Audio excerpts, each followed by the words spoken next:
Welcome back to the Profits Unlimited podcast. We got a great topic we're going to talk about today, and it simply is the misconception that time, money, and a good name for your company is what it takes to be successful. We're going to talk about how time, money, and a great name for your company is really not what it takes to be successful. That absolutely is part of it. But I hear so many people talk about, oh man, if I just had more money, or if I could just get another truck, or if I could just get another lawnmower, or if I could just get another spray tank, or we give ourselves all these reasons on why we think time, money, and a great name for our company is going to lead us into a successful business adventure and a profitable business adventure. The reality of it is, those are not the three critical areas that are going to make you and your company successful and profitable, whether you're a one-truck operation or a multi-crew company. The thing that's going to take you to a level of success that you deserve is having a strategy and a good attitude to get you there. Now, I'll be the first one to step up and say, I was 9 years into my business, really not having a good handle on the business side of my business. I had the time of 9 years. I had a little bit of money, good cash flow, and I had a great name. But my company was not successful. So what was missing? What was missing was the fact that I didn't realize, I did, but I didn't. I didn't realize that I didn't know what I didn't know about how to best utilize my time during the day, how to have the money on hand to help my company be successful and to be profitable. And what I mean by that is I was pricing my jobs like everybody else was pricing them, what I thought the market would bear, saying, hey, what are you charging? What are you charging? What are you charging? Getting in the middle, trying to be competitive without the understanding of knowing what it really costs me per hour to operate. All I was doing was, using those hours up, getting more work, increasing cash flow, increasing gross dollars. But what wasn't happening is I wasn't putting profit dollars in my pocket. I had a great name for my company. People love me. My customers love me. They go, oh man, they're a great company. Call Wayne. So we were accomplishing the goals of utilizing the time. We had cash flow for money, and we had a great name. But what we didn't have was the business procedures, if you will, the business policies, the business methodologies in place from a cost recovery standpoint to understand our cost per hour of operation so we could continue with that great name that we had established with our customers. So what I'm going to talk about today is what makes that take place. And it really is simple. Know that regardless of what you're charging for your jobs, we've all got 24 hours a day. If we want to generate profit dollars, the only way those profit dollars can be generated is to understand what it costs you per hour to operate based on your overhead, your use rates, whether it's financed or not, your frequency of service to your customers. Because everybody watching this video and me producing this video, we can all buy the same truck, trailer, lawnmower, string trimmers, blowers, spray tanks, fill in the blank on the equipment you're buying, skid steers, snow plows, salt boxes, it doesn't matter. We can all buy the same equipment at the same price. But the variables that affect our individual cost are our use rates. Is it financed? How long is it financed? Frequency of service to our customers. So those are the things that affect our true cost per hour of operation. So if we want to have dollars left over, profit dollars that is, and that doesn't mean profit dollars to pay yourself, you are an expense to your company. We need to understand where your break-even point is for your company. Not that any of us are going to work for break-even money or want to work for break-even money, but in order to make a profit and have money left over, we need to understand where that break-even point is. So you've got to establish that for your company. And then your great name can carry on.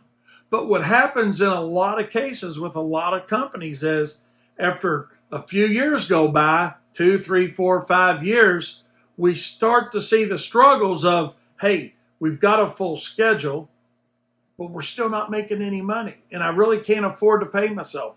And I can't afford to expand my company.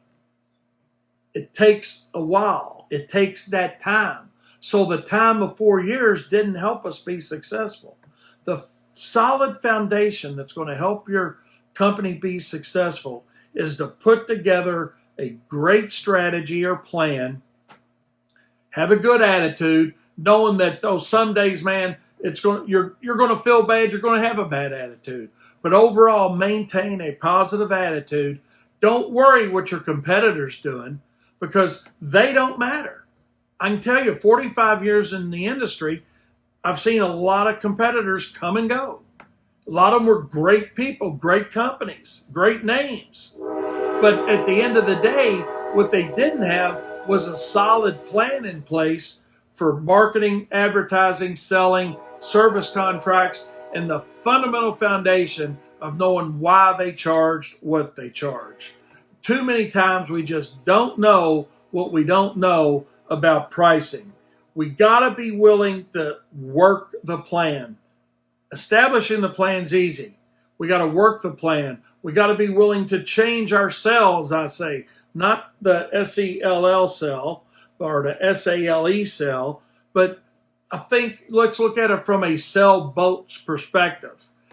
We go out there, we put the sail up, and sometimes we got to change the direction of our boat and our sail to make us move in a direction that we know is going to change our company. Are you willing to take a different direction for your company? And I think when you answer that as yes, and understand that the main purpose is to make a profit, then we can all begin to understand that yes, time, money, and a great name will help us be more successful. But we got to remember that there's no shortcuts to success. However, what you can do is surround yourself with better competitors. You know, the old saying of birds of a feather flock together, right? You know, there's nothing better than sitting around with a bunch of good old boys, having a few wings or whatever, talking about your business. But sit around and converse about your business with people that understand the business side of their business. And for 9 years, I thought I had a good handle on it. So the course of time, I thought I had under control, but I really didn't. So I could have had all the time in the world, but I just didn't have the money side balance correct. I didn't have my pricing established. I wasn't utilizing service agreements. I didn't have the understanding that, hey, when I give somebody a mowing price, let's say, just to talk about mowing for a second, I can't just give a mowing price of $50 or $60 or whatever it may be and let the customer dictate the frequency of the mow.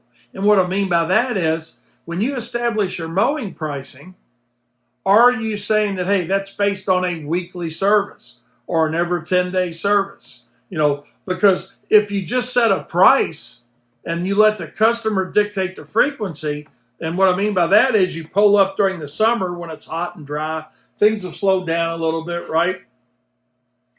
And Miss Smith is on her front door saying, whoa, whoa, whoa, whoa, whoa, you think you need to mow?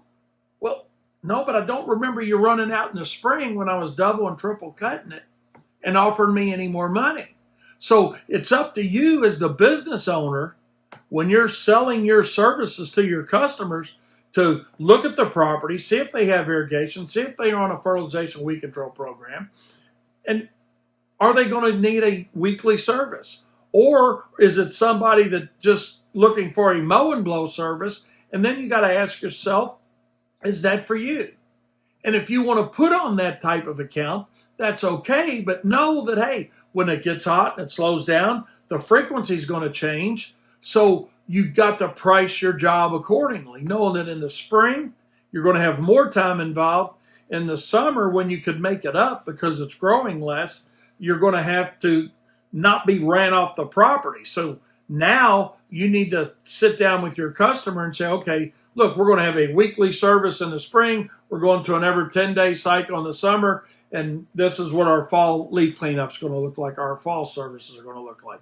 Or you can set up as part of your plan, if you will, that, hey, we're going to come by on a weekly service, do what needs to be done to the lawn to keep it looking professional. Isn't that what you want? That's, Ms. Smith, is where our best pricing lies.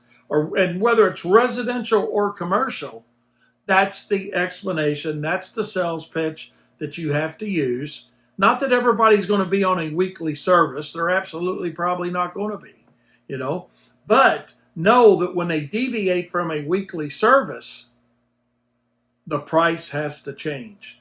Because when it boils down to it, you and I, with our businesses, regardless of the services that we provide, whether it's landscaping, mowing, fert and weed, Christmas lights, landscape lighting, irrigation, whatever it is, what do we really do? We're leasing people our equipment and our time to do a job. Now, we're not calling it a lease. We're giving them a price to do the work.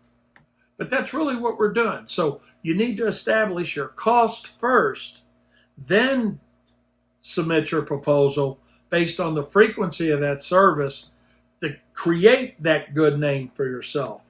So it's not just simply, I need more money or I need more time or I'm trying to build a good name. A lot of times you won't have the opportunity to build a great name for your company if you don't have the time and money part right.